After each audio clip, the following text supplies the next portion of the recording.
So I just want to give a warm welcome. My name is Kara Georgi. I am a parent here in New York State, and I work with the Children's Trust Fund Alliance as the Alliance National Parent Partnership Associate.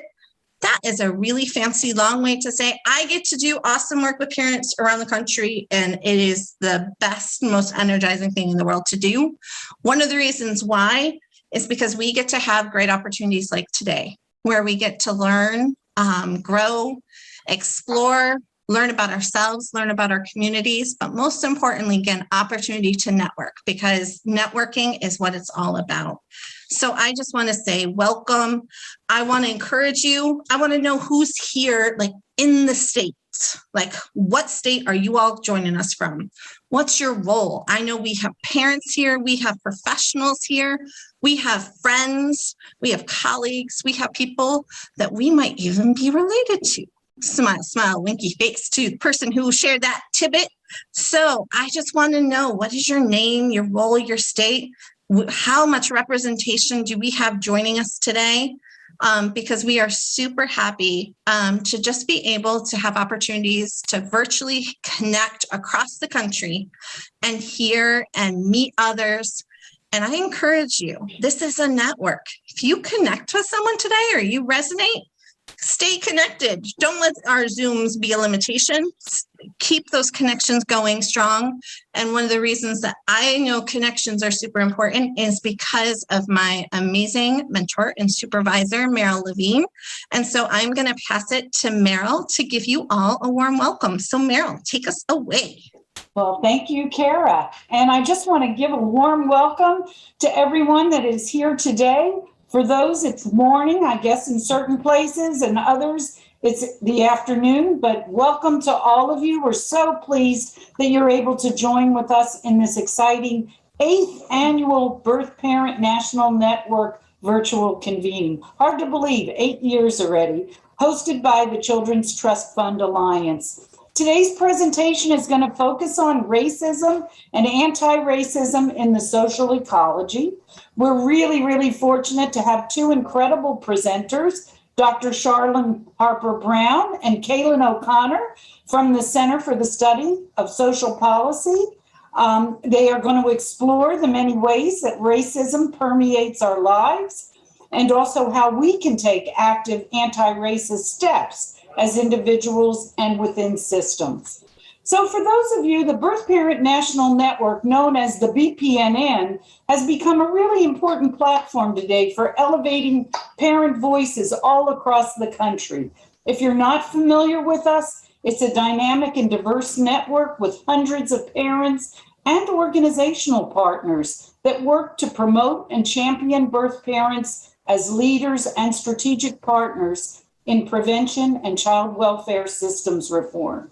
Our network continues to grow, and we're seeing major improvements in policies and practices that have been really informed by parent voices.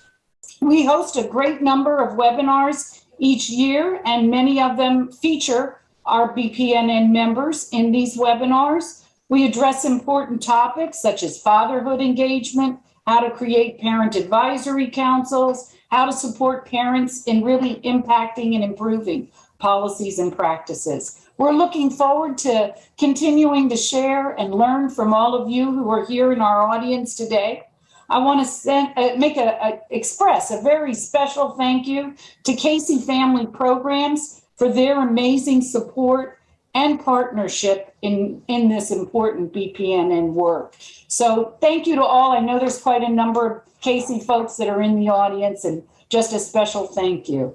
I also want to say a very special thank you to our co-facilitators from our Alliance team, and they are Johnny Norris and Iquana Peck. And I'm just going to first turn it over to Johnny just to say a short welcome.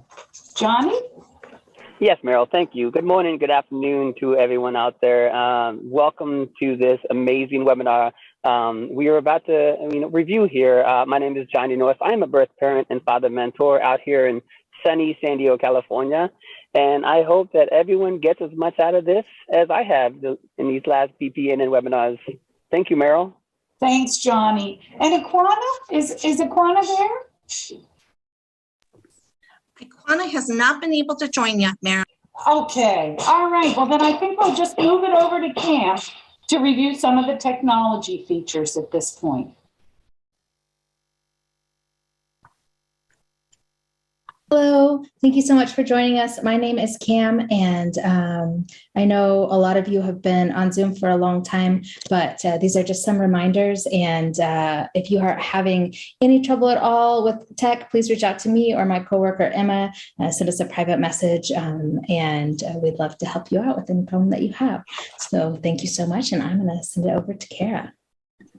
Thanks so much, Cam. Well, we are super excited to be able to have the opportunity to introduce and have the time today with two incredible presenters from the Center for the Study of Social Policy. Dr. Charlene Harper-Brown and Kaylin O'Connor are two amazing champions for families.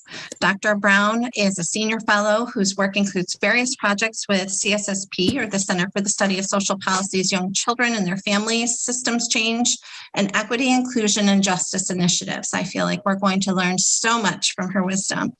And Kaylin is a dear friend who's a senior associate who works to promote better outcomes for young children and their families, with a focus on really promoting the protective factors that children and families in communities really need so that they can thrive. And one thing I can say about Kaylin is she is a true champion of parent voice. So I think our network is in for a wonderful treat with these two phenomenal presenters, and we so appreciate you coming and presenting today. And Kaylin, I will pass it to you. Thank you so much, Kara. What a lovely introduction, and it's really exciting to be here today. I'm going to kick us off just with a little bit of some ground rules, which echo some of what was on the slide about Zoom etiquette, I guess. These are guidelines that were developed, group agreements that were developed by the Parent Leader Network that CSSP convenes. It's a sister network to our Early Childhood Learning and Innovation Network for communities. So the Parent Leader Network is parent leaders from communities that are part of that EC Link network. And they developed these group agreements, and we now use them for EC Link meetings as well. So the first is that all teach and all learn. So Charlene and I are going to be doing most of the talking today. We're up here at the front of the room virtually, but we will have opportunities for you all to go into breakout rooms and talk. We'll have times that you can unmute yourself and speak with everyone. And we encourage you to be active in the chat, as I know this group often is, because we all have experiences to share. And we want to hear what you're thinking, what your thoughts and experiences are. With that in mind, do be mindful of your level of participation. So particularly in the small groups, if there's 6 of you in your group and one person hasn't spoken yet, maybe step back for a minute, make sure that they get a chance to express themselves. So sometimes we call that step up and step back. So step up when you do have something to say, but step back if you notice that somebody else hasn't had that opportunity yet. We also know we're talking about some sensitive topics today that a lot of us have been socialized not to talk about, and that sometimes we might put our foot in our mouth, say something we didn't mean to say. So these next few points are really about that. We want to replace judgment with wonder. So if somebody says something that really doesn't sit right with you, before you go to, this is an awful person, this is a person who doesn't share any of my values, or whatever you might start to judge them on, replace that with wonder and just say, I wonder what's informing that? What did they mean when they said that? What experiences might they have had?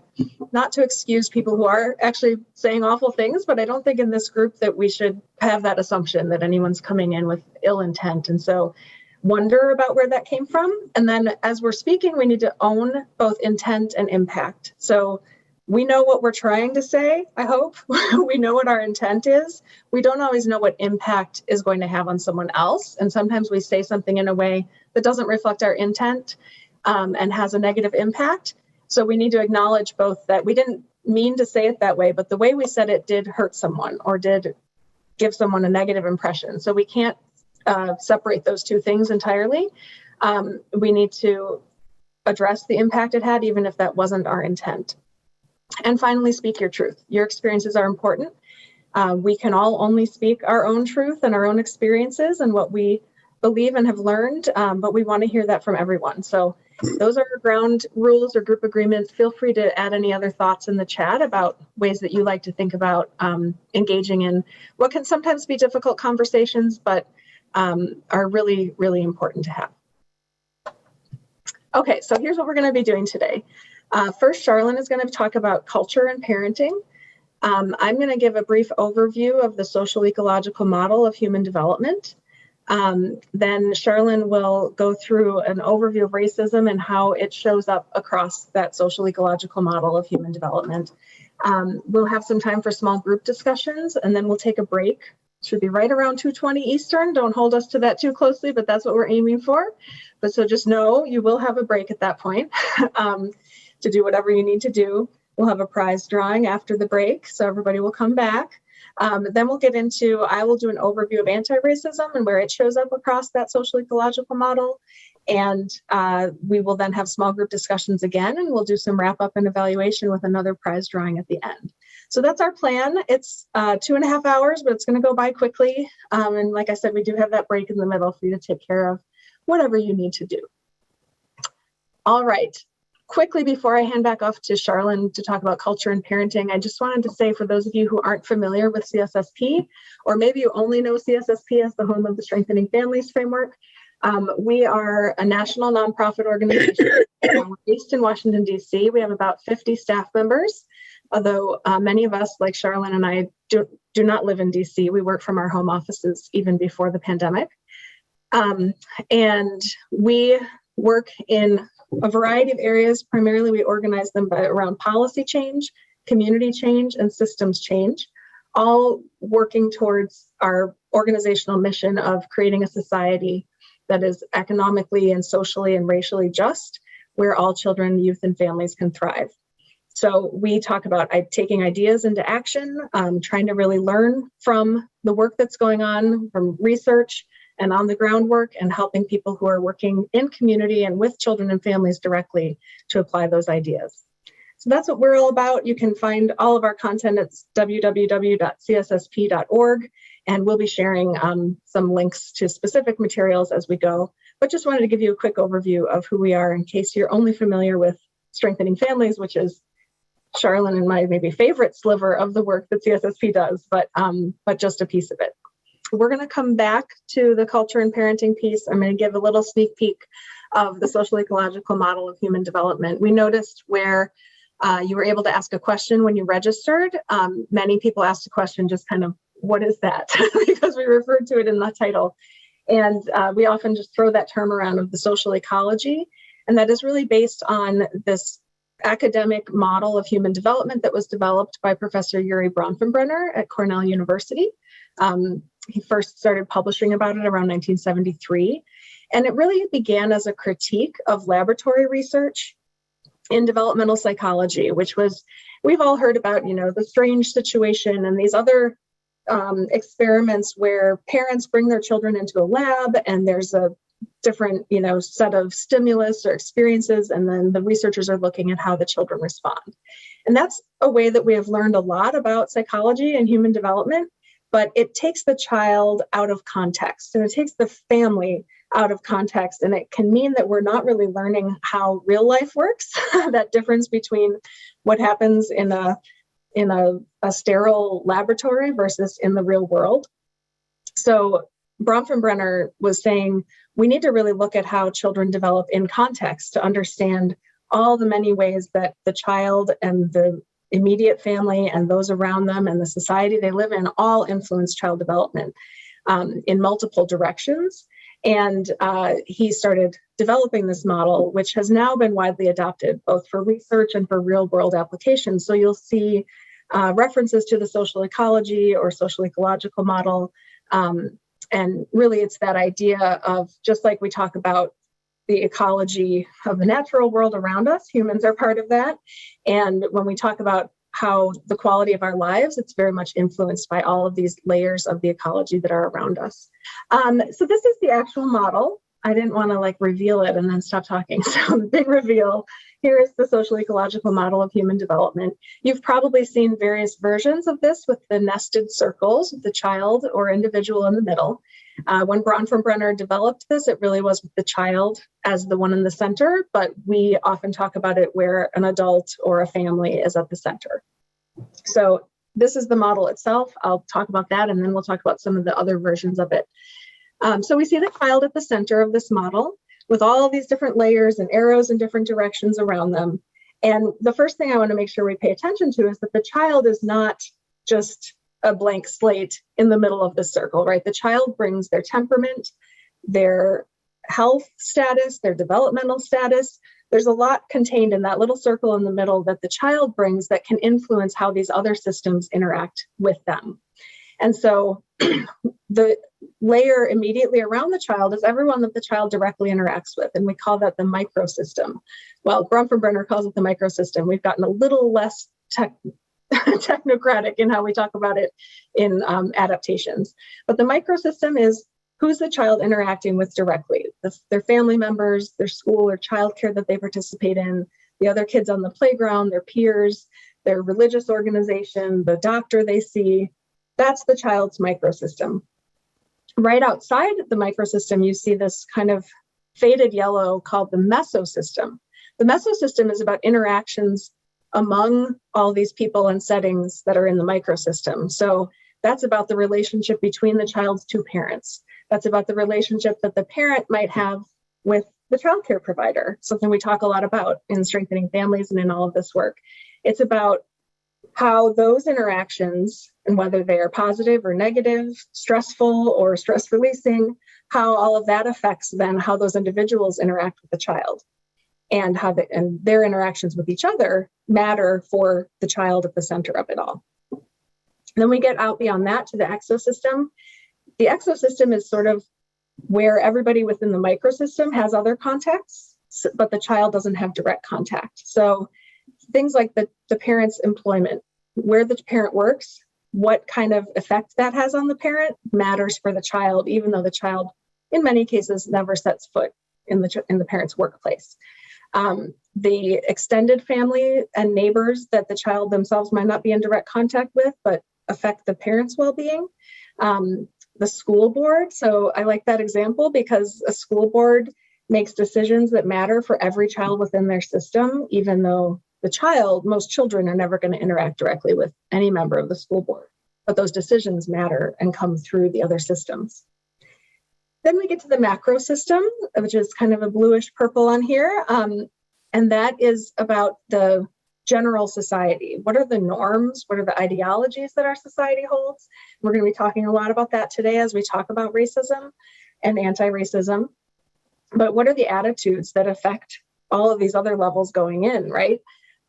You can see where the attitudes of the society as a whole about what family, how we define family, and how, whether there's a social safety net for families, and all of those kind of things really matter in through those other levels and then affect the child at the center of it. And finally, at the outside, you see the one that people sometimes just leave off because people find it a little confusing, which is the chronosystem.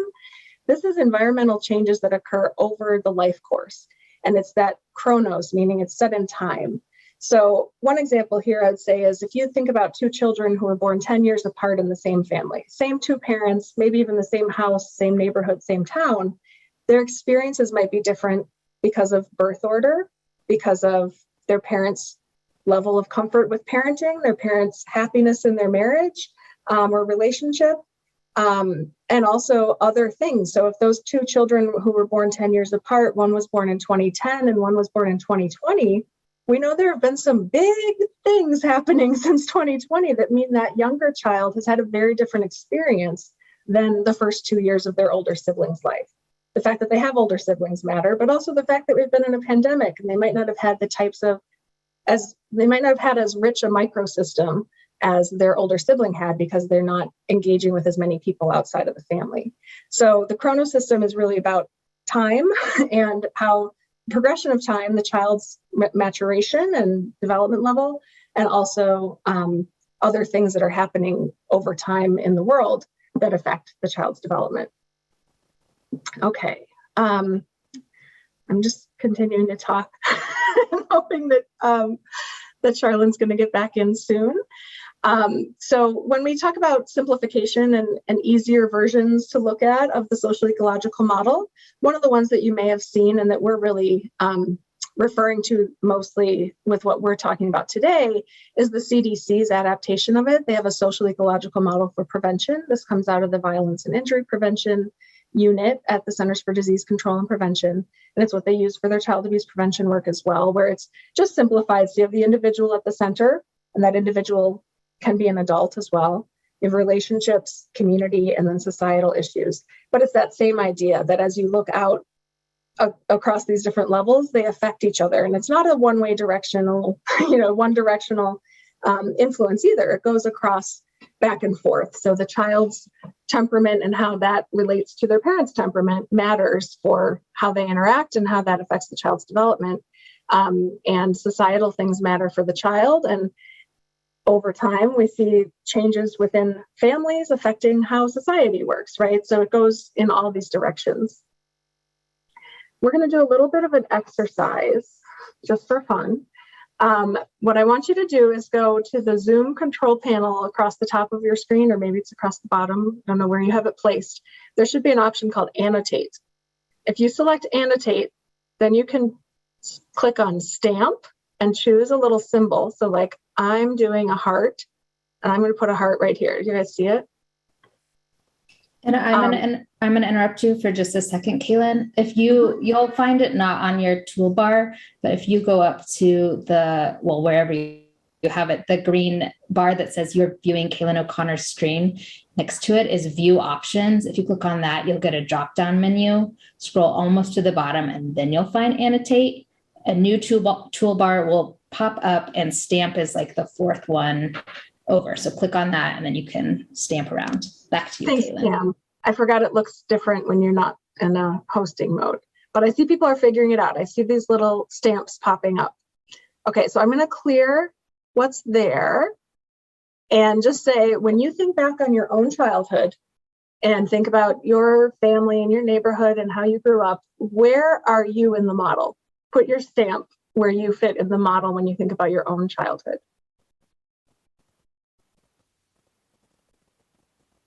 I know some of you figured out how to stamp.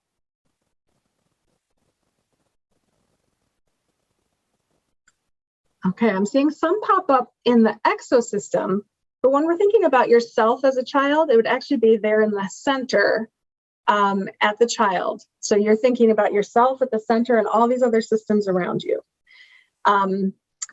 Now, where we see some stamps coming further out, let's clear these again and start over and say, when you think about yourself as an adult, and if you are raising a child or teaching children or delivering services to children, where would you be in the model related to those children?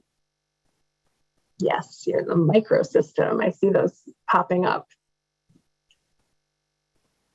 And then I'm going to clear those. I think you guys are getting this. But if we think about, if you're on the board of an organization that provides services to children and families, or if you are supervising staff who provide direct services, but you don't provide services, or if you have friends who have children that you talk to them about parenting and stuff, but you don't actually interact with their kids directly, where would you be? Yes, there you are in the exosystem.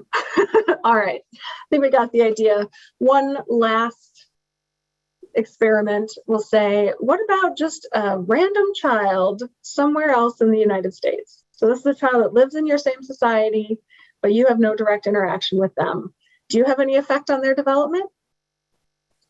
You do. You're part of their exosystem. You're part of their macro system. And we all together make up their macro system. And so that's where we can make changes collectively, societally, that make a difference for kids, even if we're not interacting with them directly. Okay. So let me just start off by saying thank you all for your patience. And please understand, talking about race or racism is not limited to Black people and white people. That's one of the most important pieces of information that we need to share. It includes cultural groups that may not identify themselves as races, but as ethnicities. So, and as you might expect, I think if you can remember what those pictures looked like, most of my research relates to Black children youth, and families, because I am a Black woman, I want to emphasize that this discussion is not intended as an attack on white people. Many times when Black people start talking about racism, many people assume that then this is just an easy way for folks to, have a catharsis and get stuff out of them about their feelings about white people. And this is not that kind of discussion at all. So everything that I present about racism is grounded in documented historical, social, biological, and legislative research, evidence, and actually just simply the realities of this country. So contrary to what some people have said, and sometimes you may have even read this somewhere, that people say that being Black is a risk factor, and I want to challenge that. And say that being Black is not a risk factor, nor does it place me in jeopardy. That may sound strange for me to say, given all of the negative interactions that many Black people experience. So what is the risk factor is the perceptions, the assumptions, and treatment of me and other Black people by people, other people, institutions, and the larger society, because of my race, not my race itself, but because of my race. So racism is what places me at risk and in jeopardy. So so that's another big point, an important point to talk about. So why do we need to talk about racism? Why not just talk about equity, racial justice, and anti-racism?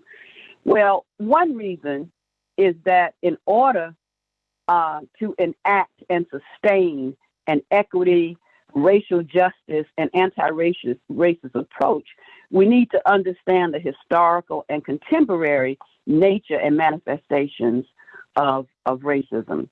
So another way to answer that question is by looking at this, is captured in this poetic statement here, that when a flower doesn't bloom, you fix the environment in which it grows, not the flower. That seems simple when you're talking about plants and flowers, but this is also the case that we have to address the environment. We're not trying to fix people. We're trying to address the environment in which these kinds of, racism occurs. So this is not an attack on individuals. Sometimes when children, adults, or families are experiencing the challenges or traumatic events, let's say we try to fix them, but we want to fix racism in its many forms. So, and failing to fix it by expunging it from our society. Failing to address racism, failing to expunge racism will simply allow it to flourish and persist, and our quest for equity will continue to be elusive. So, so let's look at one more thing before we get into it. This thing called distancing behaviors. People's beliefs about racism and equity are deeply felt. Thus, this topic cannot be addressed effectively through a one-time experience. And this is one of the reasons that I so respect this organization for, even having this conversation and continuing to have these kinds of conversations. So it's important for organizations like yours to host frequent and ongoing, what we call courageous conversations about these issues. No doubt, as we try to have courageous conversations, there may be barriers like what are called distancing behaviors. And these are behaviors that are often used in an effort to avoid dealing with very difficult and painful subjects like racism. Distancing behaviors deflect from the issues at hand. And as you can see on this slide, there are a number of different types of distancing behaviors, like believing that this is something in the past. Why are y'all still talking about that mess? That's something that happened years ago. Well, no, that's not the case. Believing that racism is not the only problem, that, we should focus more on classism or something else. Well, while these other isms are very, very important, that does not negate the importance of addressing racism. Even saying, I don't see color, that I'm colorblind, is a type of distancing behavior. And that really ignores who I am.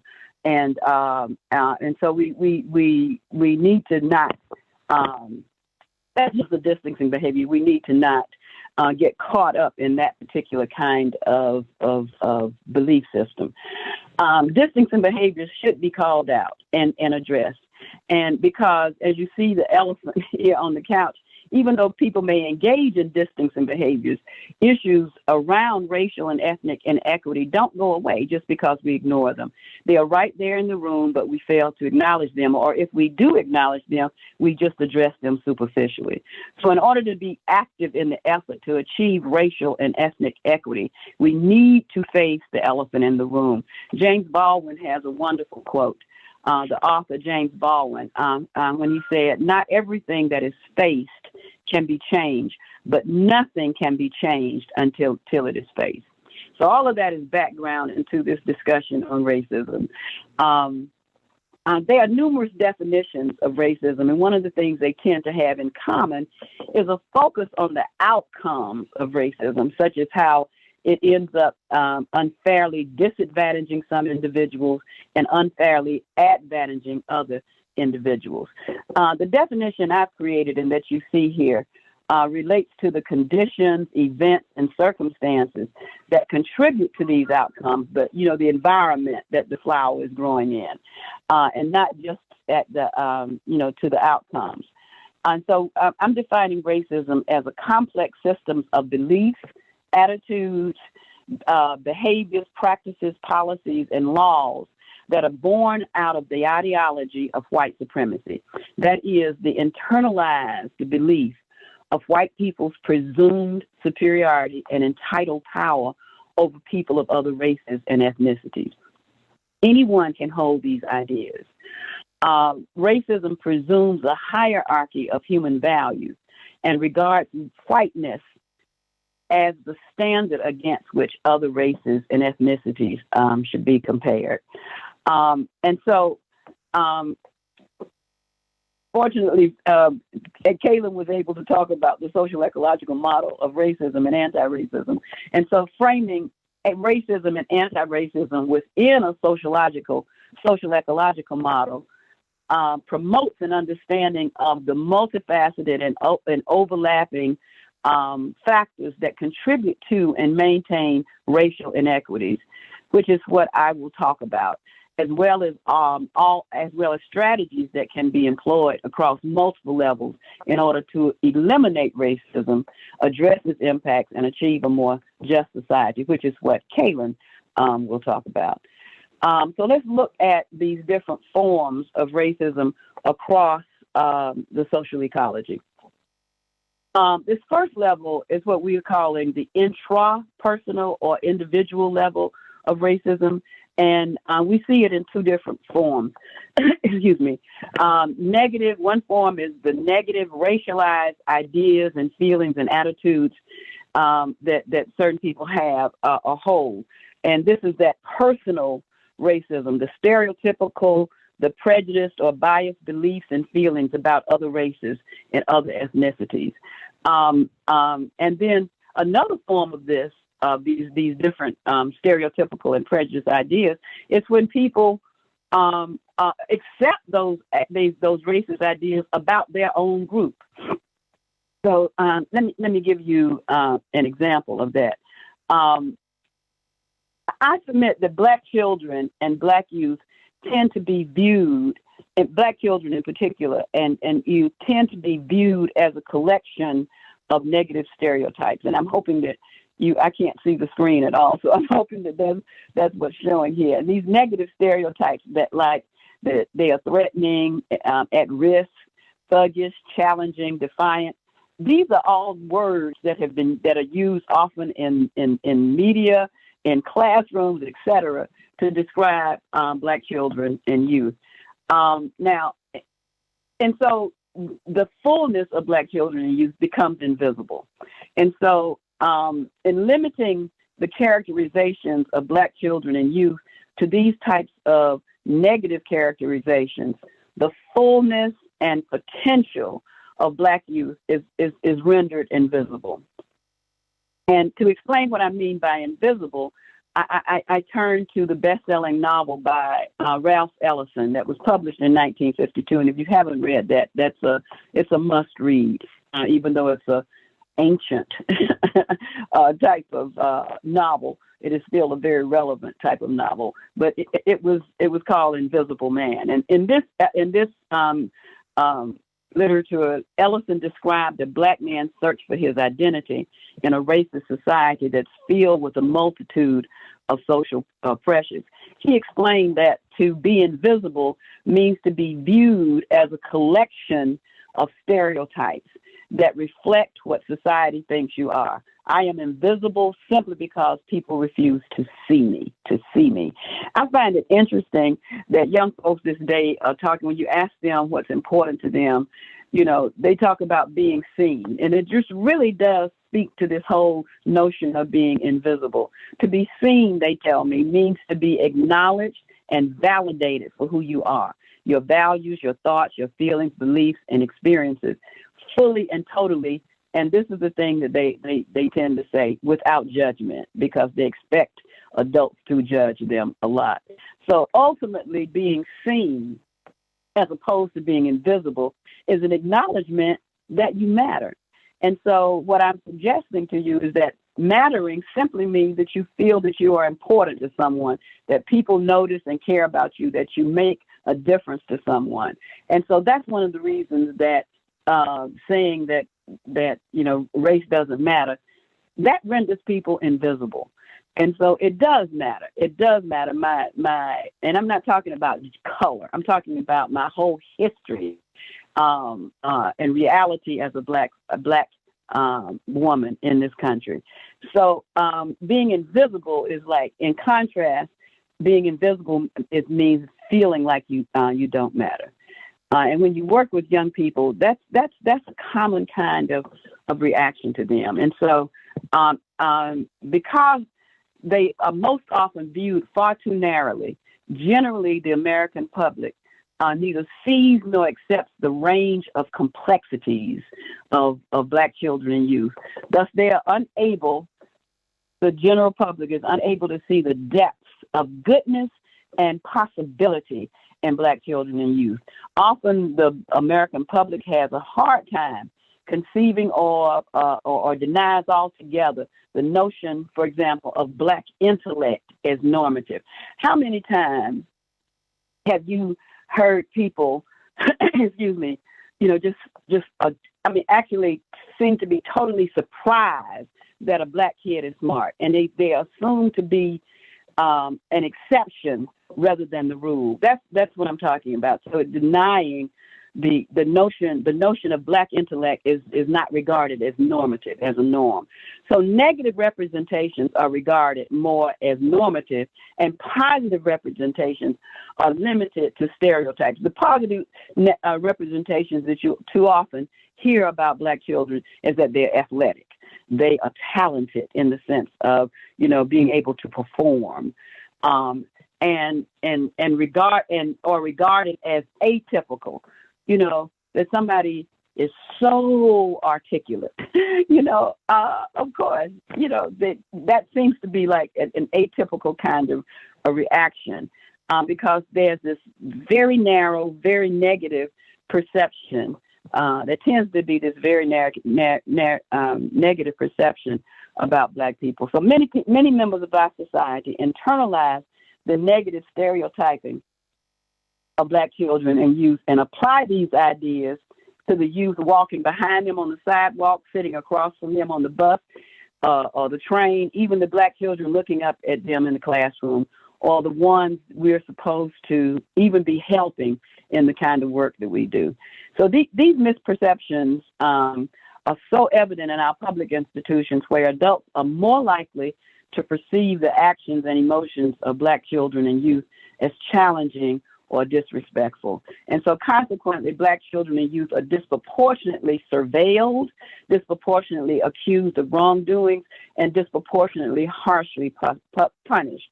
In essence, they are blamed for their own oppression.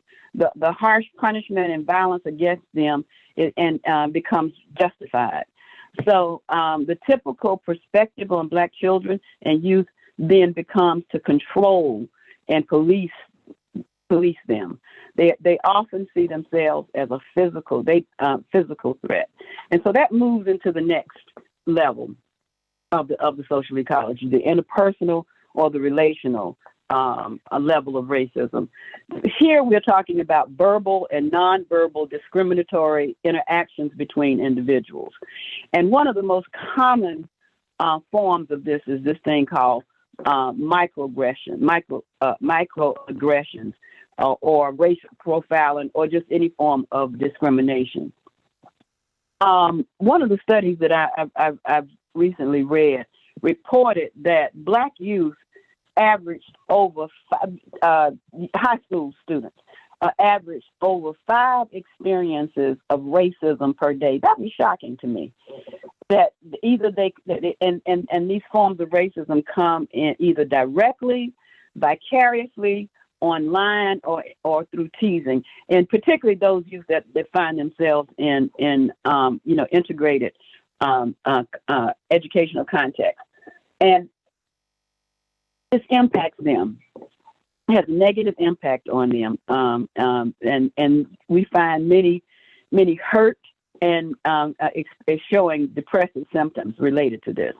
I want to address this thing that we often call microaggressions. First of all, that's a misnomer. Excuse me.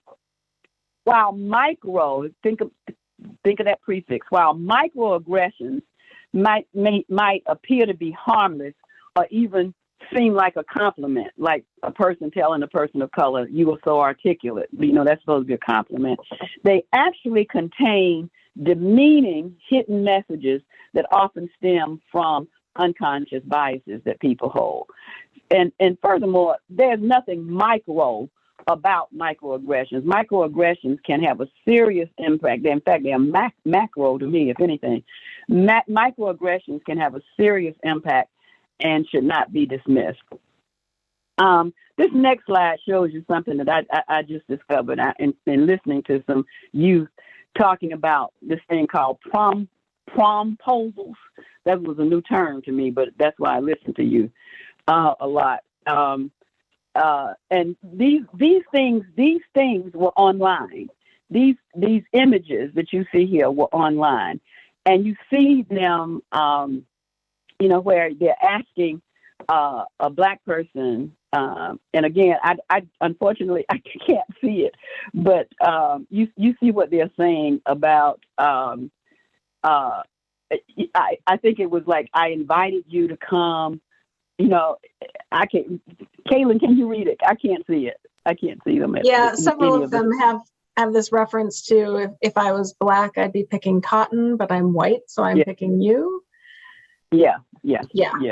And the one in the middle, we won't say what that spells out, but what you see in the middle here, that picture in the middle of a guy and a girl holding a sign, when you see that there were certain letters and different words that were highlighted, and if you look at the letters all together, they spell what people call the N word. These are not these are. People consider them microaggressions. People consider them, this is just some kids acting out and blah, blah, blah. No, these are real attitudes that grow from real experiences that grow out of negative attitudes that people have about black people, and they should not be ignored or dismissed. So that's just an example of one example of these kind of relationship interactions at that level. Let's look to the institutional or community racism. These are discriminatory policies, procedures, and treatment in organizational and community contexts, like schools and workplaces and courts, etc. And excuse me, these procedures and this treatment happens all the time. And people don't see it as racism, but it is racism. The next slide I've labeled it as experiencing our Americanness differently. One of the effects of racism is that different racial and ethnic groups tend to have different experiences and reactions to the same events. And what you see here is actually a cartoon that was drawn by a white cartoonist named Ben Sargent, who illustrated this point about the differences, actually cultural differences between two different ethnic groups, and he called it labeled the cartoon "Still Two Americas." He drew this comic to illustrate how Black people, he said, when he explained it, are still trapped in the horror of even stepping outside for fear of doing something wrong, and contrasting that with a white kid getting ready to go out with no fear whatsoever. And so what you see here is the Black kid yelling to the mother, I'm getting ready to go outside, and she says, put on your jacket, have a good time. And the Black kid says the same thing, I'm getting ready to go outside. Well, she has to remind him much more than putting on his jacket and having a good time. Keep your hands in your pocket. If you get stopped, do these things, et cetera, et cetera. So, and what this illustrates is this type of stress that's called chronic environmental stress. This is what cultural scientists call chronic environmental stress that's experienced by members of various different ethnic minority groups. This construct called chronic environmental stress is defined as a constant background level of threat based in the environment that includes things like racism, economic inequity, and other forms of oppression, and this sense of heightened danger and the intrusion of social problems into everyday life. I have a grandnephew that's 16 years old, and talking to him and some of his friends, they are getting their driver's license now, and the level of stress that rises up with young Black kids getting driver's license now it's just unbelievable, because the fear, we want them to come home, but the fear of being stopped. So we go through this long conversations about what to do if you've ever stopped. Keep your hands on the steering wheel. Blah blah blah. It's all kinds of things that become cultural realities for Black people that may not be realities for other cultural groups. This chronic environmental stress impinges on people's optimism and sense of control over what happens in their life. I can be just driving, and I have no control over what will happen if I get stopped by a police officer. Another form of this kind of it's not really chronic environmental stress, but this third level of racism, this institutional level, is what we call adultification bias. Although children in many societies are viewed as a distinct developmental group characterized by innocence and in need for protection, studies have found these perceptions often are not ascribed to Black, Indigenous, and Latin children and youth. They are viewed as older and therefore should be held more accountable for their actions than their same age white peers. Adultification bias occurs when adults, particularly authority figures such as social workers, educators, judges, school resource officers, etc., have distorted perceptions and expectations of Black, Indigenous, and Latin children and youth. When compared to their white peers, these youth, Black, Indigenous, and Latin youth, are perceived as children and youth are perceived as older than their actual age. Studies have shown this happens even as young as those, age 5 years old to 9 years old. They are perceived as much more adult-like, less innocent, more deviant, not deserving of leniency to make mistakes, and less in need of nurturing, protection, comfort, and support.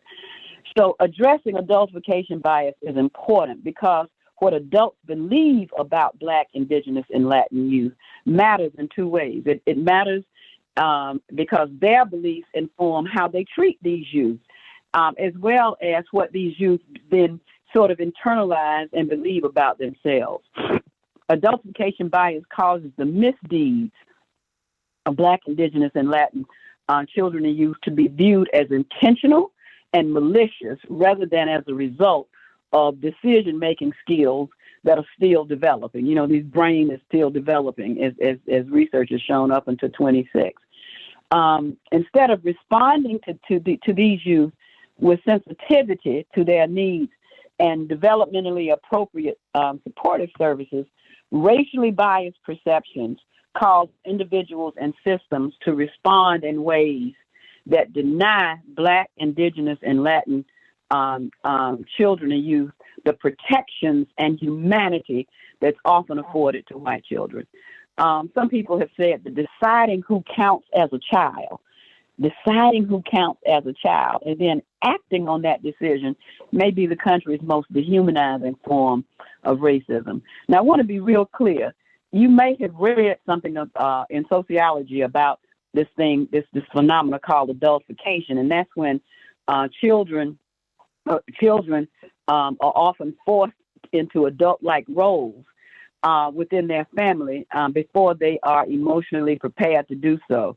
Because there's a parent who is suffering from some type of either drug abuse or mental health issues, and so one of the older children have to become more adult-like to take care of the younger children. That is adultification.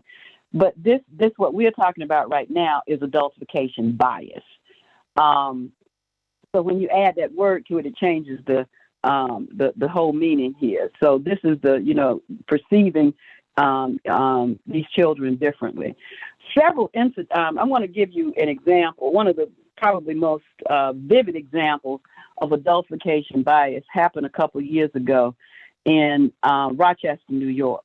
There's been several incidents and studies have yielded information and data that's suggestive of adultification bias in all these different fields, in education, child welfare, juvenile justice system, which result in unjust treatment of children and youth. This particular case in Rochester just vividly shows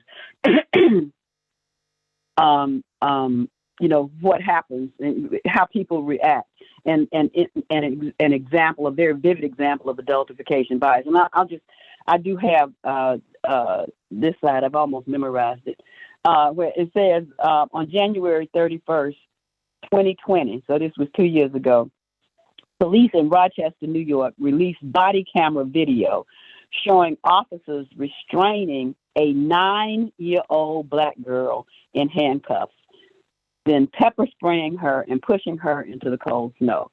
At one point, as the child was resisting, the officer demanded that the young girl stop acting like a child, 9 years old. The 9-year-old Black girl responded saying, "I am a child." So you see, the officer didn't even see this 9-year-old as a kid. So what you'll see on the next 3 slides when you get them, and you will have an opportunity to receive these, and I won't go through these because of time, but there are 3 more slides that have examples of adultification bias in education, social work, juvenile justice, etc. So you can see these, and they have references, so you can actually go find the resource that reports these things. So let's jump to this last level called systemic, societal, or structural racism. We use these terms interchangeably. Many of the disparities between racial and ethnic groups in the United States are actually due to the normalizing of a long history of discriminatory and dehumanizing laws and policies that have been created and have actually exacerbated inequality in almost every sphere of life. Historical and current macro level systemic racism refers to this historical and current macro level, not just historical, it's happening now. Macro level ideology, values, norms, laws, policies that promote and sustain inequities in the functioning of these larger systems and in their outcomes, such as public policies that have systematically removed Indigenous, Black, Latin, and even Asian people from their homes and communities. Practitioners, policymakers, decision makers, and human services systems operate in a manner that fails to. Another example would be where folks fail to properly distinguish between poverty and neglect, therefore unfairly punishing families, accusing families of neglect when it's actually policies. And this happens particularly in the case of families of color, and ultimately harming the very children and families that they are supposed to be helping. Systemic racism is reflected in the historical legacy of dehumanizing Black, Indigenous, Latin, and Asian children and youth and families that was actually sanctioned by federal policy and practices that intentionally were designed to decimate families, communities, whole cultures, and then therefore their identity. So what I want to show you is how racism itself at the systemic level has been sanctioned by federal policy. And what you see here is a timeline of these different policies that have occurred within our society, beginning with the genocide of indigenous peoples back in the 1500s, to the enslavement of African peoples, to the creation of what was called federal Indian laws, fugitive slave acts, stuff that happened in the Reconstruction era after the end of legalized slavery, Jim Crow laws, the massive deportation of Mexican Americans, the internment of Japanese Americans, and most recently, the caging of migrant children at the U.S. borders. One of the reasons that I created this like this is to show once again, this is not something that is just Black, white, that multiple cultures, multiple groups, racial groups and ethnic groups have been affected by racism and white supremacy. So on the next slide, this next several slides, what you will see is just vivid examples of these instances. The fugitive slave and Kayla, we just show these, sort of flash them if you don't mind. So you see the genocide of indigenous peoples, enslavement of African peoples, images that show this, the federal, Indian policies. In fact, Caitlin, could I ask you to just read them? Because I can't see them. I'm just sort of going from my memory.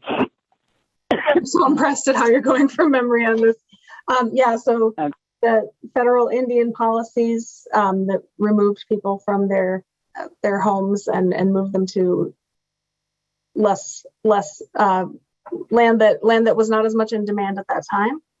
Sorry, the slides aren't advancing now. Then we have the Fugitive Slave Acts. Do you want to comment on these, or do you want me to just say what? No, just go on. Just go on.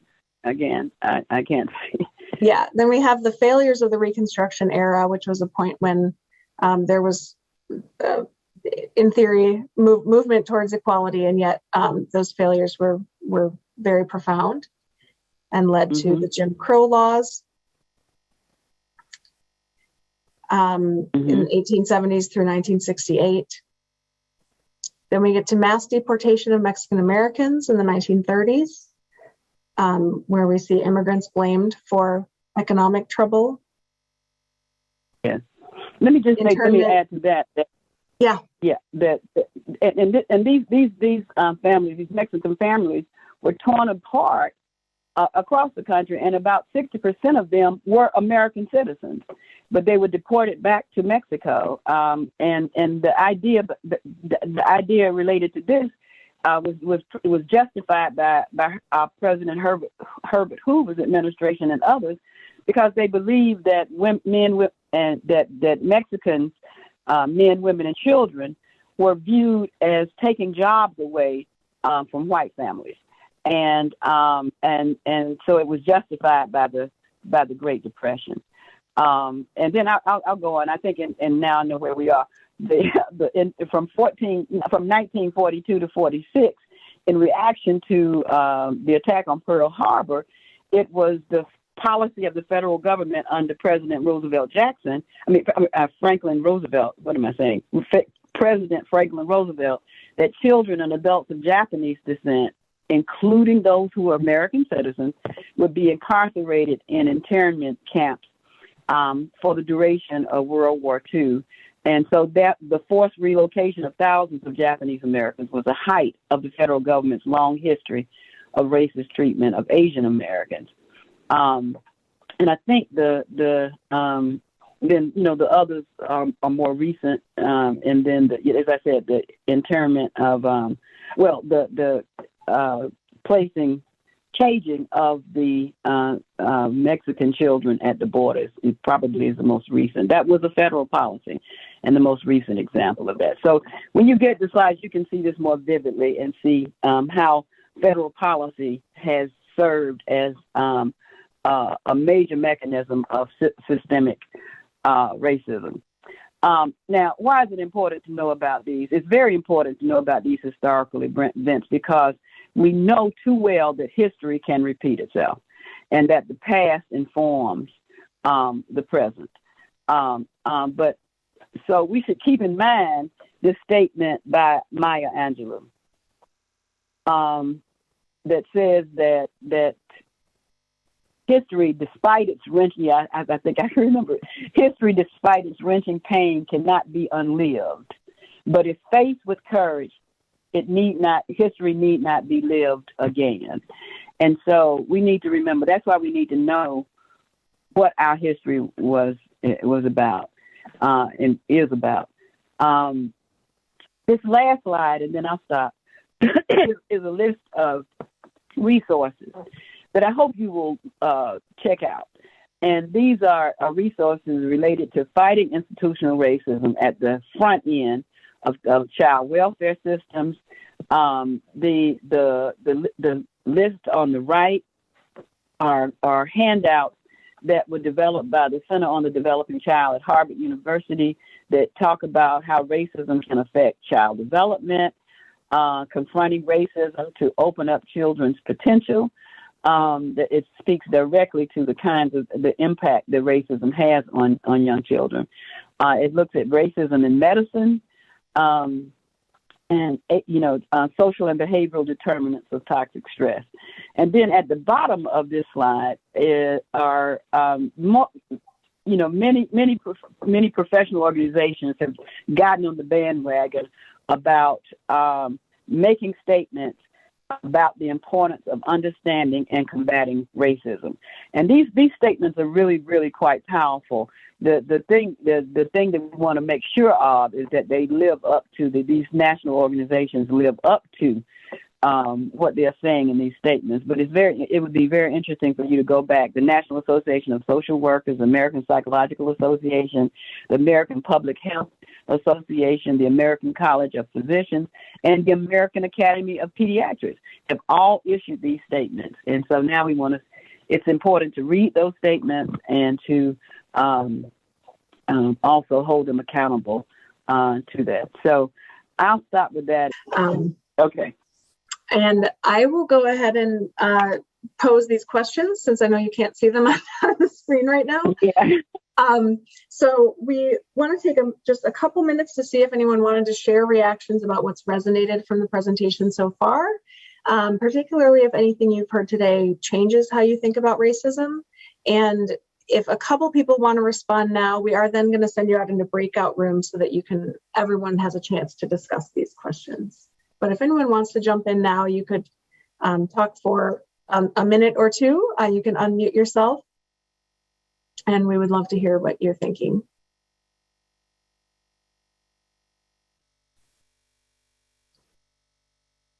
Can you hear me? Yes. Okay. This has been such a great presentation. This has been so wonderful. I am a white mom of mixed children. My youngest son is 8 and my oldest is going to be 15. And so this has been like you've put into words things that I've been trying to describe just from my own experience. And then to be like, get so frustrated because I get so angry at these things that I experience with school and things like this. And I'm so frustrated. And then it's just my privilege kicking in because I'm so mad that I can't do anything about it. And it's like, wait, hold on. This has been going on for how long? And all these moms are trying so hard to just protect their kiddos. And here I'm in the same position and I'm so offended. It's such a white privilege that people don't recognize. And so then I'm like explaining to the teachers, these, white women who work with a lot of youth and a lot of underserved youth. I'm in Albuquerque. We have a very vast poverty issue. It's really rough, and there's a lot of diversity, which is great and you would think would be great, but there's also not a lot of understanding. And having to, like, you have just articulated so many things that I'm like, oh, that's how you say that. That's how you word that. Okay. Like, that's how you get the point across. Like, I even actually texted my son's teacher and I just said, thank you so much for seeing him as the individual that he is, because that experience is new. Like, my son is 8 and through daycare and through all of these things, that's been totally new. So I just thank you. This is a really great presentation. Great. Thank you, Anastasia. Glad that Charlene was able to give you the words for expressing that feeling. Wow. Okay. Was someone else? Go ahead, Charlene. No, I was just saying I greatly appreciate your comments. Thank you. Okay, I think we should go ahead and jump to the breakout room so that we have time for that. Cam is going to put you all in breakout rooms for about 10 minutes, and we'll come back briefly, and then we will take the promised break. So, Cam, are you set to go on that? On the discussion prompts are in the chat, so it's just a general how you've reacted to the content so far, what's resonated with you, if anything you heard today changed how you think about racism, or as Anastasia shared, gave you some words to express something that you've observed or felt. That's what you can talk about in your small groups. Charlene presented very compelling information about how racism manifests in our society across those different levels and why it matters so much for child development and for well-being of people overall. And I get the more hopeful part of the presentation of talking about anti-racism. So what you see on your screen right now are several different definitions of anti-racism. I'm not going to read through each of those. I'm going to read you the one that we've adopted at CSSP, informed by a lot of different people's work around this important topic. So we define anti-racism as an active process of identifying and challenging racism and redistributing power in an equitable manner. And we do that by changing policies and practices within systems and organizations, as well as individual beliefs, attitudes, and behaviors. So I think the most important word in this definition is active. As one of the comments before break was, we can talk about this a lot, but what are we actually doing? And I think we all feel that frustration that there's a lot of important things to be done in reflection and conversation. And we also need to keep moving toward really changing systems and challenging racism and redistributing power so that it is equitable throughout our society. So all of this work is informed by what we call our anti-racist intersectional frame at CSSP. This is a document we developed for our internal work to make sure that all of us across the organization were keeping these points in mind as we designed projects, wrote proposals for projects, carried out work, wrote things, just to make sure that we were always thinking about these issues and had them top of mind and had some consistency across the organization and how we do it. It is a 2-page document. You see the whole thing on your screen right now, and you can find that on our website. I will share the link in the chat later if it's not already there. But the main 3 pillars of it, whoops, I did not mean to move the slides right then. There are 7 bullet points in that anti-racist intersectional frame, but they kind of boil down to these 3 important pillars. So one is about recognizing historical context. So thinking about a lot of what Charlene shared today was recognizing the historical context and understanding the ways that different races and cultural groups, geographic communities, and other intersectional identities have affected people's experience in the US. And one thing that's really important here is to know that when we are starting a project in Wisconsin, where I live, the historical context of race and the interaction between different cultural groups is very different than if we're starting a project in Georgia, where Charlene lives, right? There is a big difference in the history of how different groups came to live where they are, what the interactions have been, what the policies and laws have been.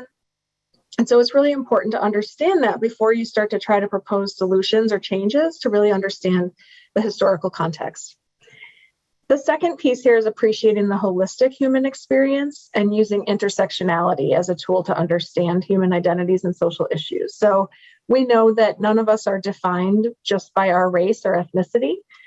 We bring all kinds of other facets of identity into our lives. So our gender, our sexuality, our gender expression that can vary, our language, our national origin or sovereignty, our family history, our ability or disabilities, all of these things come together, and we can't really separate out how someone's experience might be affected by their race as opposed to their gender, right? Those things come together. And so when we think about bias and discrimination, those things are very nuanced and affected by intersectionality in ways that we always need to recognize.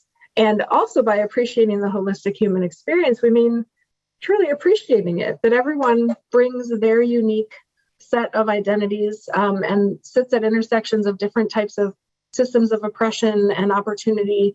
And all of that makes someone who they are. And so if you really want to see people, see the people that you're working with, you need to appreciate the wholeness and the holistic experience that they're having. And then the third really important point in our anti-racist intersectional frame is about rejecting pathological explanations of behaviors or outcomes. So we're not focusing on saying, well, this student has poor outcomes, and we're going to totally say that's because of things that are internal to that student. That student is not smart, or that student acts out and is behaving poorly. But really to say what's going on within institutions, within that child's experience, within the ways that they interact with various systems that's leading to those outcomes. And especially when we find ourselves looking at statistics about disproportionality, overrepresentation of some groups in intervening systems, if we're not careful, either we or the people that we're talking to about those disproportionalities can walk away thinking that is about an inherent difference between groups of people, and that some people are more likely to engage in a behavior that's going to lead them down this path, when we know that's not true. Across all of these holistic human experiences and differences, we do not see huge differences in behavior by racial group or cultural group when we're talking about things like child abuse and neglect, drug use, other forms of crime. What we really see is that systems respond differently to people and to groups of people because of some of these characteristics, and that's what drives the difference. So we always reject the pathological explanation that says, oh, this group of people is this way, and that's why they have worse outcomes. We always need to look what's happening beneath that and through systems that are leading to those different outcomes. So that's our anti-racist intersectional frame. And I want to take a minute to just acknowledge where I sit in all of this at intersectionality. So I'm a white woman. I am someone who was raised in a not too diverse community, and was raised by progressive parents who recognized that racism existed and was bad, but we didn't really see it in our own lives. I was not raised to see that in my own life until much later did I realize that it's not a conversation for other people to be having, but I need to be part of it as well. And so I hope that those of you who might also be white and might not be sure where your place is in these conversations can see that we all need to be part of the solution. That does involve all recognizing the problem and facing it, and then finding the ways that we can help to work against it. All right, so we, after Charlene had started this great work on looking at racism across the social ecological model, we took our anti-racist intersectional frame and applied it to the same model to say, what does anti-racism look like? And there is a link in the chat that Cam put in earlier for a handout where you see these on either side of the page, laying out the differences with where racism and anti-racism are at each of these levels. So I'm going to talk through them, and then we'll get into some more conversation. So we start again at the interpersonal or individual level, and this is within each person. What does anti-racism look like internally? So this is really about engaging in personal reflection, because we all have racialized ideas, feelings, and attitudes as a result of growing up and living in this society. So we need to take that time to reflect, to understand how our own racial socialization and identity have shaped and been influenced by our personal life experiences. So what have you experienced that has led you to identify as the race that you identify as, or races that you identify as? How has that, the way the world sees you, affected how you've been treated and how you've responded? That is true no matter what your race or culture or national origin or tribal affiliation might be. This happens for everyone. So we have to understand how that socialization and identity have shaped us. And then examine the personal impact of living in a racist society. This is one of the things that really flipped a switch for me, was understanding, and this came to me through the Undoing Racism training from the People's Institute for Survival and Beyond, where one of the biggest takeaways for me was that living in a racist society is dehumanizing for everyone. So living in a society that tells you that some people are less than and some people are more valuable or more the standard and everyone else is compared to that is dehumanizing no matter where you sit on that in that spectrum. So recognizing that we all lose some of our humanity when we unintentionally buy into these systems that do dehumanize people. So examining that internally is a really important step. Again, it doesn't get us to the action, but it's necessary before we can get to really making changes. So this was a graphic that was developed based on some of Ibram X. Kendi's work in the How to Be an Anti-Racist book. He did not develop this, but others developed it based on what was in the book.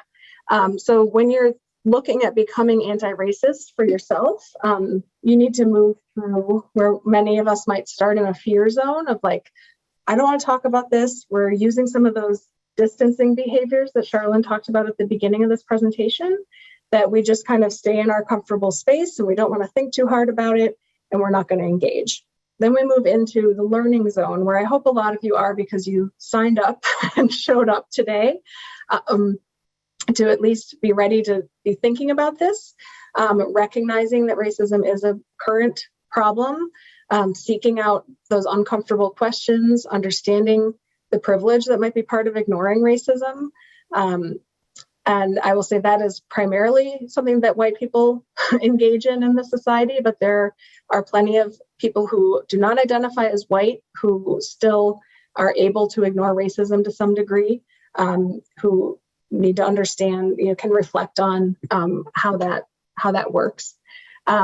Educating ourselves about race and structural racism, being vulnerable about our biases and knowledge, and listening to others who are different.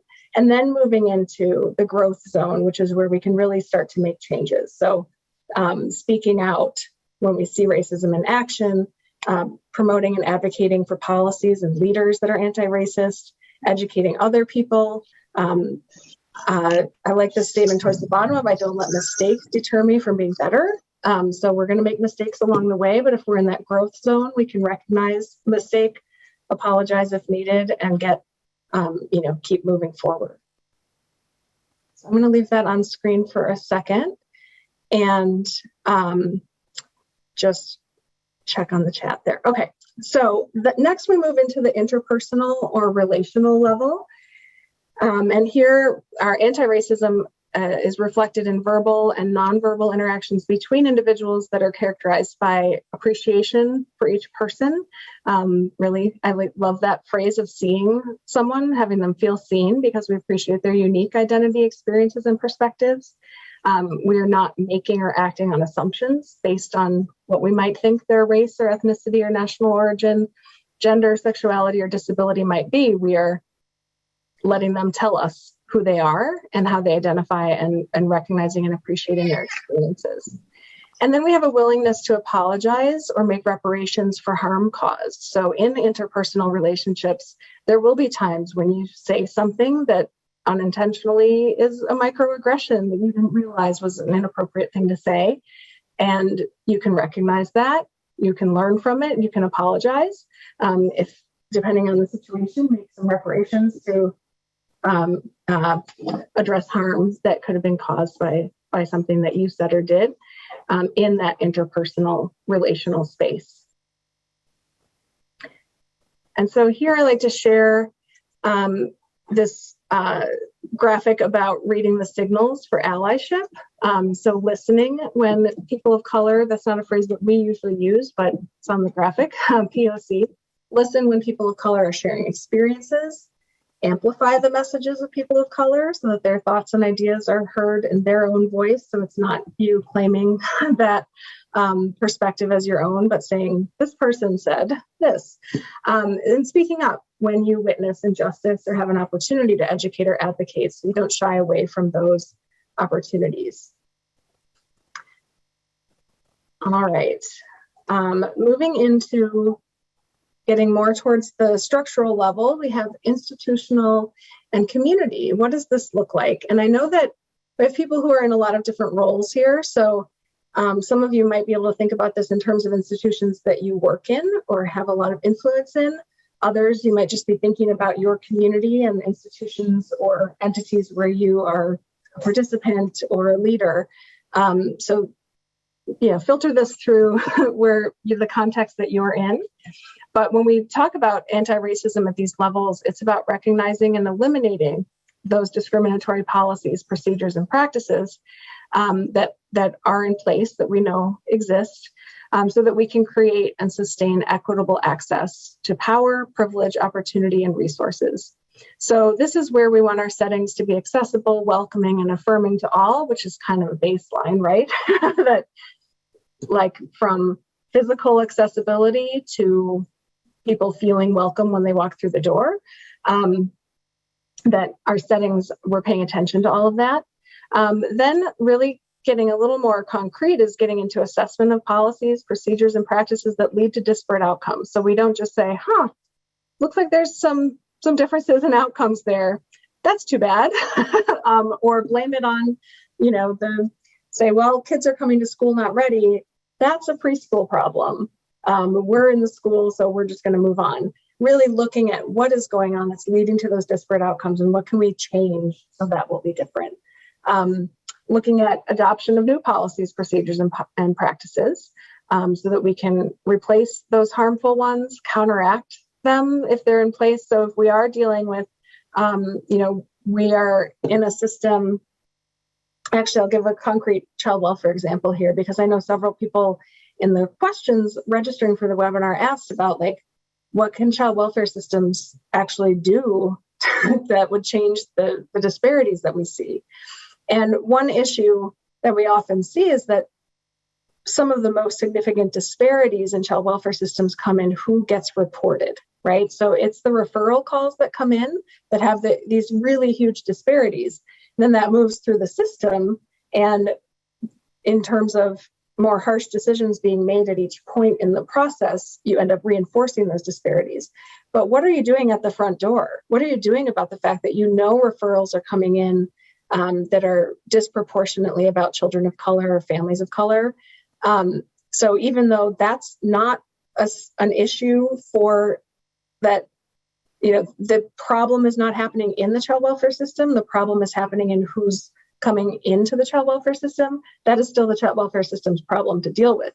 How are you training mandated reporters? How are you talking to the people who are in those groups of mandated reporters to make sure that they're not making unnecessary referrals. What other resources are available in the community for an adult who's a mandated reporter who's concerned about a child? What resources are available both to help them think through whether this is actually needs a referral call or something else, but also what's available so that they can make sure that family gets the support they need without ever making a call to child welfare. So there are things we can do where we're counteracting harmful things that are happening out in the rest of the world, but that are coming into our system. And we need to find ways to counteract that and to repair the harm done. And another piece here is about swift responses. When someone does something that is clearly racist, or there's a display of bias that a child or family is telling you about, we need swift responses to that. We, for too long, have kind of said, oh, that shouldn't have happened, slap on the wrist or shrug it off and move forward. We're going to focus on doing better in the future. We also need to respond to what happened and make sure that that is very clear that that's not tolerated within our institutions or our community. Okay, so next, I love this quote from Dr. Muna Abdi, who says, "It's not inclusion if you're inviting people into a space that you're unwilling to change." So when we talk about being accessible and welcoming, that is not enough. We should not be welcoming and inviting people into settings where we know they're going to have bad experiences and we're not willing to listen to them about it.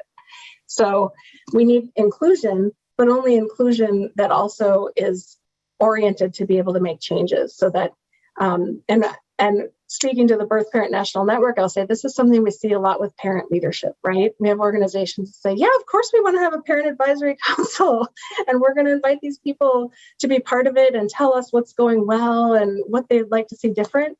And when those parents say what they'd like to see different and it's not what the organization was expecting to hear, that's where the rubber hits the road, right? That's where organizations say, actually, we don't need a parent advisory council anymore. This isn't working out, or okay, and the reality is sometimes it's like, okay, we'll try to write a grant to be able to do that. That'll start in 2024. And that's not good enough for these parents who have put in their time to show up and say what's not working and come up with ideas for what could be better. And so our organizations need to be more flexible and more willing to change in order to actually do something different. And if we're not able to do that, then it's not true inclusion. Okay. When we get to that systemic and societal level, here again, this is just kind of some of that language at the top is just the opposite of what we see on the racism side of the equation. So it is ideology, values, norms, laws, policies, and practices that create and sustain equitable access to power, privilege, opportunity, and resources. So that is we're within our society and in all the ways that that people engage with government and with schools and other systems. We are valuing and protecting the fundamental humanity and rights of all people. We're acknowledging the racist roots of laws, policies, and systems. Again, not just shrugging off that those are the way things are, but understanding and getting to the roots about why that is. As a society and systems, we can have a commitment to directing resources and supports to those who have been harmed by racism, whether we call that reparations or targeted resources and opportunities. There are things we can do societally and in our organizations that direct resources and supports to those who have unfairly not had access to them before. It also means developing and implementing new strategies to achieve goals like public safety and child protection. So thinking outside of the systems that have been established, which we know have racist roots and racist outcomes, disparate outcomes, what might we dream up instead? That doesn't mean throwing systems out the window today, but it does mean working towards understanding what systems are reformable and what ones are not. And if we are thinking about a goal like child protection, if we remove everything we know about the current system we have that calls itself Child Protective Services, what would we do as a society to protect children?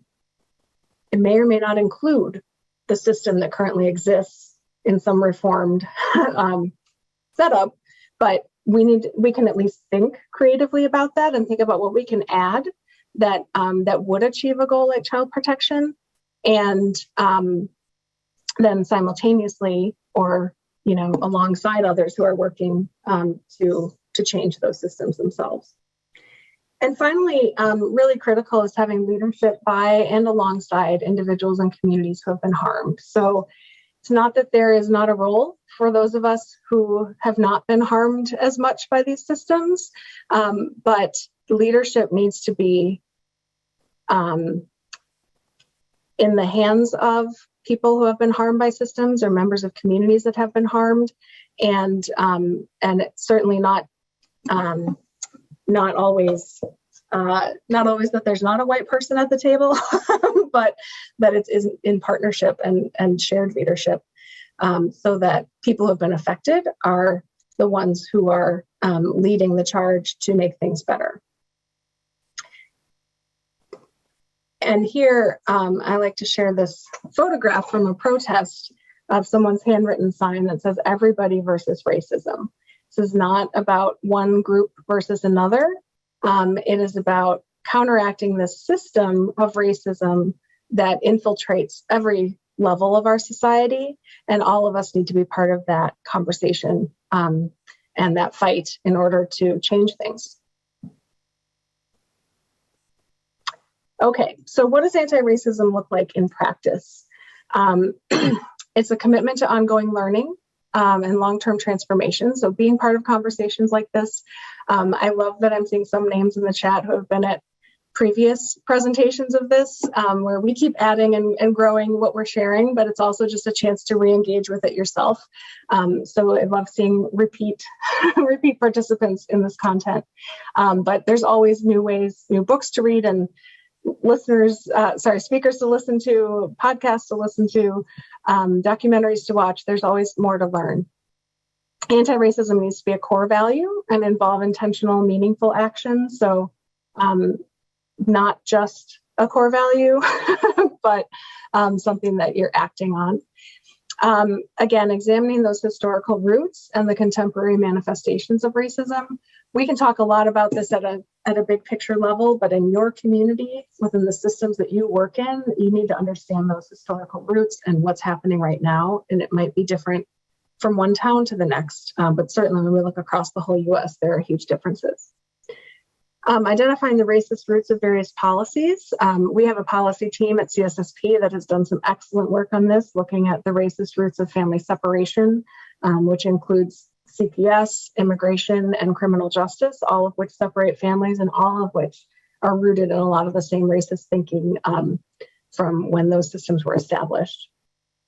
And then developing those transformative policies and practices that will lead to sustainable change, so that we can actually start to see changes in those disproportionalities shrinking and fewer people being harmed by systems that claim to help. So when we think about embodying anti-racism in our own lives, we'll start again at the middle, that interpersonal, individual level, taking time for this kind of personal reflection so that you can work on overcoming any biases and assumptions that you have. Finding ways to encourage and support that kind of reflection among others, whether those are your friends, your family, your neighbors, your coworkers.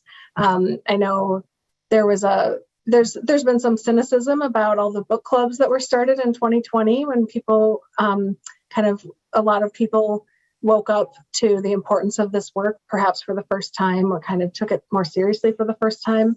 And a book club on its own is not enough, but it can get conversation going, and that can be so important. So maybe it is a book club, maybe it's getting together to watch a documentary and talk about it. Or if you within an organization you work in can say, we're gonna have a staff meeting, we're gonna talk about this. These are just ways to support that kind of reflection without pushing for action right away. Establishing and enforcing norms of respectful treatment within your home, with your office, with other settings where you have an influence, just that idea of appreciating every person as an individual and what they bring, recognizing and allowing space for them to tell you who they are and what their experiences are, can be really valuable. And preaching to the choir here, we need to approach all parents as partners and experts on their own families. And we need to do everything we can to ensure that other people do that as well. And that is true for families, parents of all races, but particularly for families and parents who are part of marginalized groups and communities who have not traditionally been seen as experts on their own families, who have not been engaged as partners. We need to make sure that our systems and the individuals within the systems are doing that. Okay. Sorry, my slides don't always change when I want them to. So then we get out to more what we can do in organizations and communities and society. So we need to be alert to patterns of engagement in services. So it's, I go to this play group, and now that I think about it, everyone is of the same racial group. I wonder why that is. I wonder if other people don't feel welcome, if they don't even know about this, if people have come and had bad experiences and not come back. What is that about? Let's look at that. And so whatever context, whether you're a participant or you're running a program, really looking at those patterns and not just saying, well, that's who we serve and that's the way it is, but being critical and wondering and asking about why other people aren't participating. Listening to families' feedback about their experiences where they may have felt some bias or felt it was a poor fit, and then making and advocating for the changes that would allow those families to be better served. Targeting services and supports to reach communities and families who haven't been served well. I think I've said a lot about that already.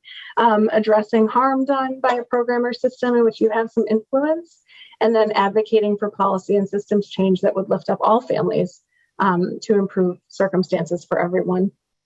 Those are all ways that we can embody anti-racism, and the specific changes will depend on what type of system you're in and what role you have and how much influence you have. But this hopefully can point the way.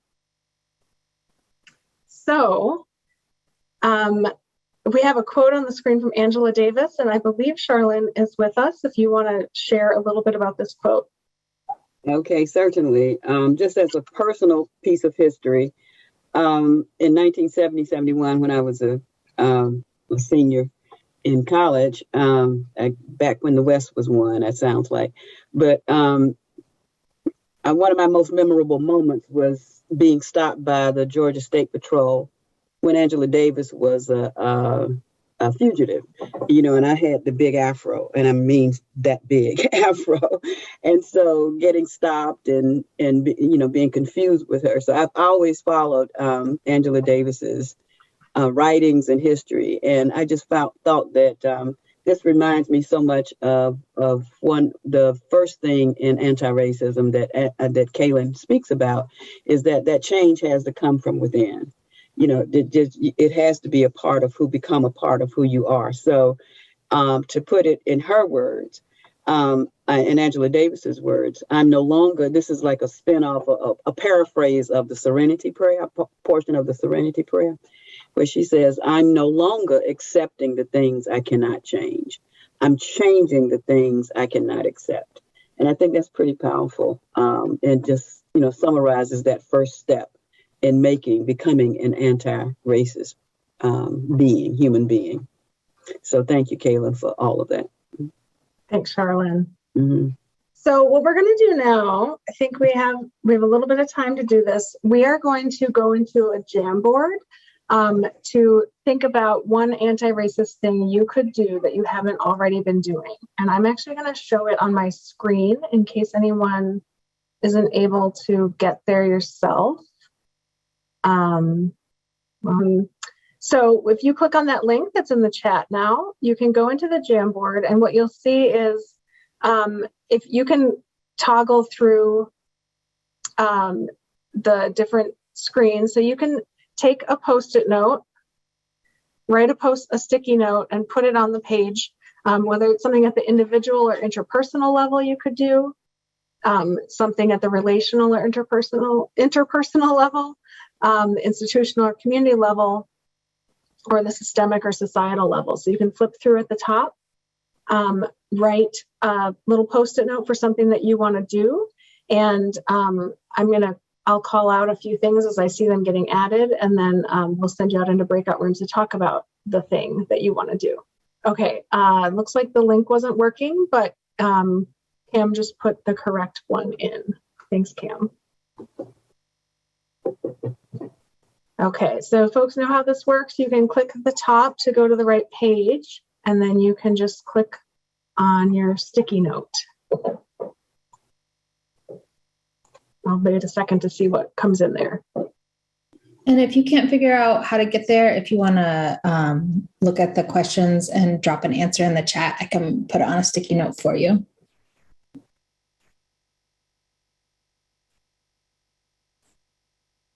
And just to be clear, it doesn't have to be a huge thing. It could be. Love to see some huge things people want to do. But even if it's a small thing that you're going to do, a person you're going to have a conversation with, a process you're going to try to implement, we'd love to see that. If you can't get in there, you can write something into the chat as well. But people should be able to add to it now. For those of you who are already in the link, if you refresh it, you should be able to edit now.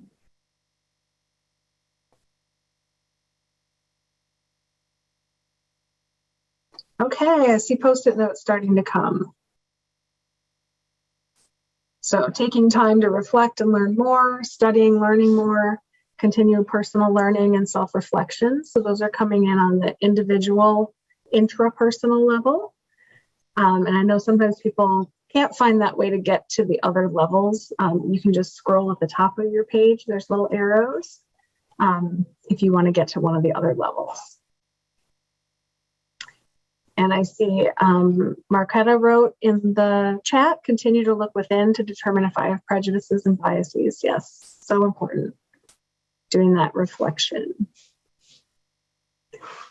I see someone wrote explore. This is at the relational or interpersonal level. Someone wrote explore how to broaden my relationships and understanding of others. Yes, so that is still somewhat reflection, but really focused on how you can broaden those relationships and understanding of others. I see someone wrote addressing microaggressions. So important. If you see something, say something. And lots of things coming in on that first one. Not participate on a panel that's not racially diverse. Oh, thank you. Yes, so important. And something that's hard to do because sometimes you're invited to be part of something and you show up and then you realize who else is there and think, wait a minute, this isn't reflecting any diversity or any racial diversity. You can't always tell what other forms of diversity may be there. Continue to look within to determine, we already saw that one. Check my biases and that of our organization. Continue to unlearn, learn, and relearn. Reach out to folks I haven't already connected with. Self-reflection. Yes, this is all really, really good stuff. I'm seeing on the relational level, someone wrote, have more honest and intentional conversations with people who are afraid to dive into the uncomfortable. That is so important and something that, you know, I don't know who wrote that, but I will say for myself as a white person, that's something that I feel like sometimes I have some privilege that allows me to have that conversation with another white person in a way that a person of color might not be comfortable doing because of how that other person would react. But I can use some of that, the bias that person has, that they might be more willing to listen to me. And then it is my responsibility to do that. So related to that, I see speak up when others make racist jokes or comments. Absolutely. On the institution or community level, a few people have put in suggestions that, or their commitments that they're going to do. Start those bold but needed conversations. Focus on hiring trainers for partner agencies that have diverse backgrounds. Research disparities locally and know the community level data. Support our parent advisory committee, those with lived experience and all the interactions with them and others. Identify BIPOC organizations locally and donate. Absolutely. Okay, and I'll read a couple at the systemic level. I see stay committed to raising these issues in my community, speaking up for others when systematic racism is at play, and more in-depth ability to articulate the importance of the historical context of racism to the child welfare system and how the system is actually working exactly as it was designed. Well said. And I see someone just added, becoming involved in organizational efforts that support addressing disparate outcomes. Okay, this is all really good. I'm going to stop sharing the Jamboard. We're going to get into small groups where you can discuss, not totally different than what you discussed before, but you'll be with a different group and add in this, what's one anti-racist thing you could do? So you might still have some just reactions to the presentation, that's fine, but we're going to try to move towards this action. So what's the anti-racist thing you could do? And then start thinking through, what pushback might you get when you take this step? What kind of support do you need to make this change? And we're going to give you 10 minutes. It actually might be more like 8 minutes so that we have a little time when we come back. So let's do some 8-minute breakout groups. I know it won't be long enough, but hopefully you can get some wheels turning, and we'll get back here to wrap up.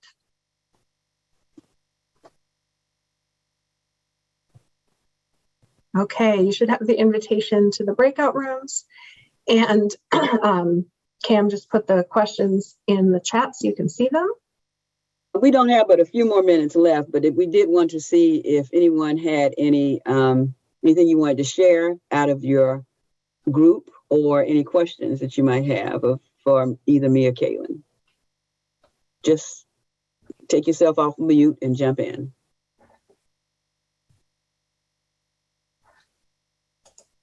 Anyone? This is Susan, and I just like to say that this was just incredible. And I've been in child welfare just all my adult life, which is several decades. But Charlene, the way you represent, and I've been advocating in child welfare against this racial disparities and disproportionality, but the way you were able to demonstrate how children are currently feeling from such a young age was just incredible. And I have full intentions of passing that on. Hope you don't mind, but I want everybody to be able to see this information. So just want to thank you to you all. This was great. Thank you. Thank you. And the slides will be available to you all. Oh, great. Thank you. Mm-hmm. Anyone else? Hi, this is Andrea. I'm in Washington State. Thank you. This has been amazing to listen to, learn through. I am curious because of, I think, my positional power. I am really curious about the policies and what it means to change those. And I am concerned that I won't be able to recognize what a racist policy might be. I was wondering if you can provide some examples at like maybe a state or even a local level that can illustrate illustrate some examples of policies that need to be changed. I would say because of the limitation of time, Kaylin mentioned that our policy team has done several reflections about the racist roots of various different policies. And so rather than misrepresent what the kinds of things that they said, I would suggest that you go to, and Kaylin just put up the website there. And so it was like the racist roots of what Kaylin? There's one about the tangled roots of family separation policies. There's also an anti-racist early childhood policy platform that only touches a little bit on child welfare, but other broader policies that would really advance anti-racism, for either a federal or state or local policies. And we're beginning to write something about the racist roots of early childhood systems too. So just beginning to look at that. Okay. So I think I better go on and pass it to Kara. Just looking at. Thank you, Kaylin and Charlene. Oh my goodness. I feel like we could have sat with you for hours longer. And I feel like I am not the only one who feels that way. You have given us so much to think about, and so many real tangible tools of being able to move forward. And so as Cam gets ready to pull up our final slides, I want to highlight that we have an evaluation link in the chat and encourage you to go ahead and take a moment, fill that out. We do read those. And I believe there's a prize involved. There is a prize involved, you all. We want to hear your feedback. So get those in so that way we can be sending maybe someone of you, maybe it's you who's filling it out right this very moment, a prize later today in your email. So get that because we want your feedback. If you aren't a part of the BPNN, I encourage you to sign up. You get to come to great events like this. You get to network. You get to meet other amazing parents, organizational leaders, inspirational people like Kaylin and Charlene, who are truly dedicated to improving things for children and families. So if you aren't involved, sign up. If you are involved, share this flyer. Let's build this network up. Let's boost this. Let's get this information in every nook and cranny all across the country. So that is one big important to do. You'll see on the next slide, we have updated our parent partnership organization document that is on the BPNN page. You have to check that out. This is amazing work that's happening with parents across the country. And guess what? We have already heard, even though we just updated it, there are even more that we need to include. So if that is the case, let us know because we are going to continually keep this updated for all of you. So that way you have all of this information. In addition, there are some great opportunities for learning coming up. So you will see the first one on this next slide. It is the book club. It is all about the book, What Happened to You? But here is the most amazing thing. We released it with the BPNN in February. We have partnered up with Paces Connection. We are going to be doing additional trainings about the book club. We are going to have facilitator trainings. All that information and more is on the website. Go click on it, check it out, download it. This is a great tool and a resource for communities to come together. Let's build this out. In addition, our birth and foster parent partnership has another amazing tool training coming up in July. If you aren't registered for that, get registered because rumor is they are building out a master music playlist. You don't want to miss it. They will kick off with awesome music and great content that will really make a difference for families. So be there, be a part of that great training. And then finally, our last piece that we want to share with all of you is the opportunity to stay connected with Family Voices United. Great opportunity to talk about family first legislation. Great opportunity to have your voice be heard. If you have not checked this out, I encourage you. There's tools, there's resources, and there's monthly Share Your Perspective questions. So when you see that, share your perspective so we can have your voice highlighted in elevating what is important for families. And with that, we just want to say, stay connected with all of us. Let us know if there's anything you need. Fill out the evaluation, give us your feedback. And with that, I just want to say thank you once again to Kaylin and Charlene and pass it to my Executive Director, Teresa Rafael, for final closing remarks. Thank you, Kara. And a particular thank you to Charlene and Kaylin. I know we're being repetitive, but it is so powerful to see what you all have put together and that you're able to present in a way that we can hear it in a really pretty concerted amount of time. So I will remind you all that this will be posted on the BPNN webpage after all the video is edited and ready to put up. It'll probably be a couple of days.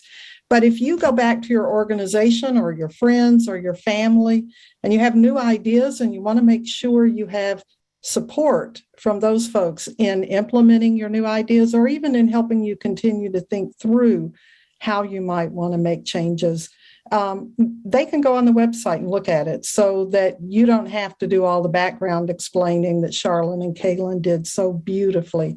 And our goal is that this information gets out as much as possible. So feel free to share it, use it. Thank you to Cam for all of our great logistics and to Kara for helping to lead this and put us together. Thank you all for being here. I hope you'll show up for the other events Kara shared and many more. Just keep checking our website. We post everything there, and we hope you'll be as involved as you have time to be. We really appreciate it all. And what a wonderful day today, Charlene and Kaylin. We'll keep you posted as we progress. Thank you all. And thanks to, I don't know if Meryl's here, but thank you, Meryl, for all of your behind the scenes work on this. I am. And I just wanted to echo everything you said, to say thank you to Kaylin and Charlene, especially under such conditions, unexpected conditions. You did an outstanding job, really juggling the technology issues. So thank you so, so much. I hope that we will continue these discussions and look for other opportunities through the BPNN to talk with you around coming back at a later point in time. So thank you so, so much.